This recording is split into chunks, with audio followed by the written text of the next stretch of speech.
علیکم ورحمۃ اللہ وبرکاتہ۔ قرآن کریم کی کلاس میں آپ سب کا استقبال ہے۔ اللہ تبارک و تعالیٰ کا کروڑ شکر ہے کہ اللہ تبارک و تعالیٰ نے قرآن جیسی مقدس کتاب سیکھنے اور سکھانے کا موقع ہمیں عطا کیا تھا، اور اللہ تبارک و تعالیٰ ہی کے فضل سے ہم نے قرآن کریم سیکھنے کا جو بیسک قاعدہ، جو نورانی قاعدے کے نام سے مشہور ہے، آج کی کلاس میں ہم کمپلیٹ کر رہے ہیں۔ جنہوں نے بھی مجھ سے نورانی قاعدہ پڑھانے میں کچھ بھی کوتاہیاں غلطیاں ہوئی ہیں اور کلاسز بہت ساری ناگہ ہوئی ہیں، آپ کو انتظار بھی کرنا پڑا، آپ تمام حضرات سے میں معافی چاہتا ہوں۔ آج کی ہماری نورانی قاعدے کی لاسٹ کلاس ہے۔ اس کے بعد جو بھی کلاس ہوگی، اس کے بعد آپ خود ہی دیکھ لیں، تختی نمبر 26 یہ وقف کی کچھ علامات اس میں موجود ہیں۔ اس کے بعد جو تختی نمبر 27 ہے، آپ نے جو کچھ بھی پڑھا اس کو یہاں پر اپلائی کرنے کی پریکٹس ہے، اور اس کے بعد جو ہے اس کی بعد کی جو 28ویں تختی ہے یہ اسلامی کلمات ہیں۔ تو جو نورانی قاعدہ ہے، جو سیکھنے اور سکھانے کا جو سلسلہ تھا، اگر سمجھ لیا جائے تو یوں کہوں کہ آج کی کلاس میں گویا کہ نورانی قاعدہ کمپلیٹ ہونے جا رہا ہے۔ اسی لیے میں آپ تمام حضرات کا بہت دل کی گہرائیوں سے شکریہ ادا کرتا ہوں کہ آپ حضرات نے اتنے دنوں تک مجھے برداشت کیا۔ میں تو اس قابل نہیں تھا کہ کچھ پڑھا سکوں۔ اللہ تبارک و تعالیٰ ہی کی توفیق سے پڑھنے اور پڑھانے کا ہمیں موقع ملا۔ اللہ تبارک و تعالیٰ ہمارے اس سلسلے کو اور ہمارے اس رشتے کو ہمیشہ برقرار رکھے، اور قرآن کریم سے رشتہ ہمیشہ جوڑے رکھنے کی ہم سب کو توفیق نصیب فرمائے۔ آج کی کلاس کی جو کڑی ہے بس وہی ہے جو 2 دن سے چل رہی ہے۔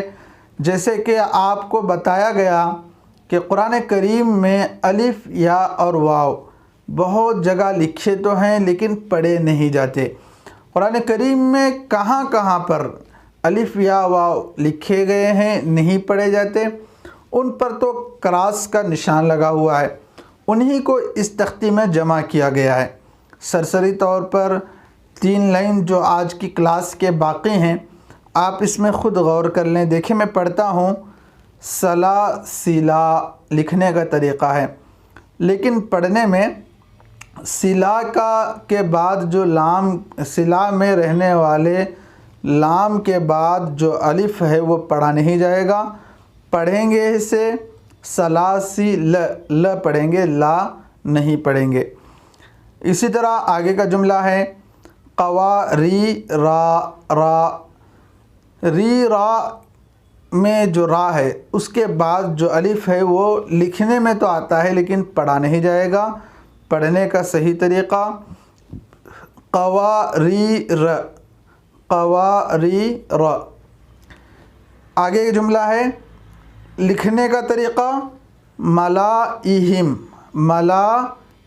لیکن پڑھنے میں لام کے بعد کا الف نہیں پڑھا جائے گا، ملائہم پڑھیں گے۔ نیچے ہی پڑھنے کا طریقہ لکھا گیا ہے، آپ خود غور کر سکتے ہیں۔ اسی طرح قرآن کریم میں جہاں پر بھی انا ہے، انا کے اندر جو نون کے بعد کا الف ہے وہ ہمیشہ سائلنٹ رہتا ہے جب ہم مسلسل اس کو پڑھتے رہتے ہیں۔ جیسے کہ اکثر مسلمانوں کو قل یا ایھا الکافرون کا جو سورہ ہے وہ تو یاد ہی رہتا ہے۔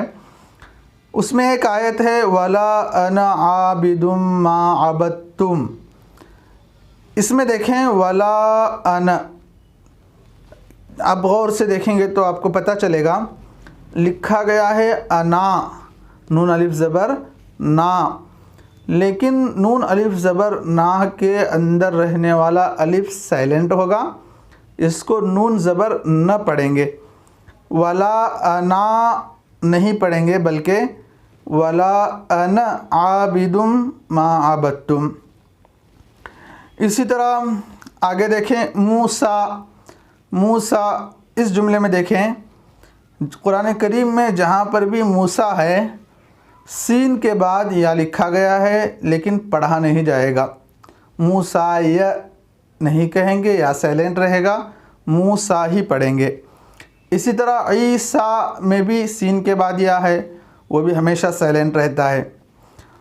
لاسٹ لائن دیکھیں زکوٰۃ لکھنے کا جو طریقہ ہے کاف کے بعد واو لکھا جاتا ہے لیکن اس کو نہیں پڑھا جاتا، زکوٰۃ ہی پڑھیں گے، زکوات نہیں کہیں گے۔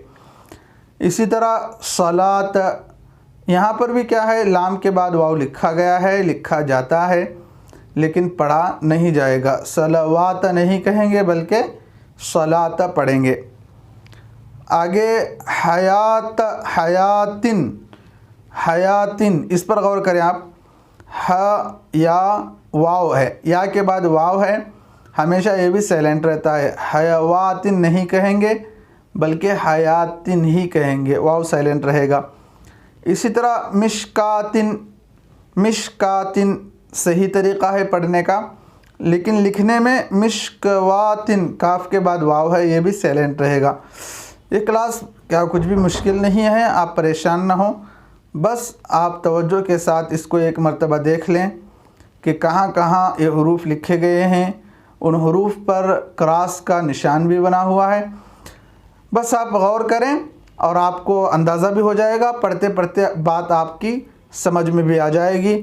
اللہ تبارک و تعالی ہم سب کا رشتہ قرآن کریم سے، ہم سب کو مرنے تک، آخری سانس تک قرآن کریم سے رشتہ جوڑے رکھنے کی ہم سب کو توفیق نصیب فرمائے۔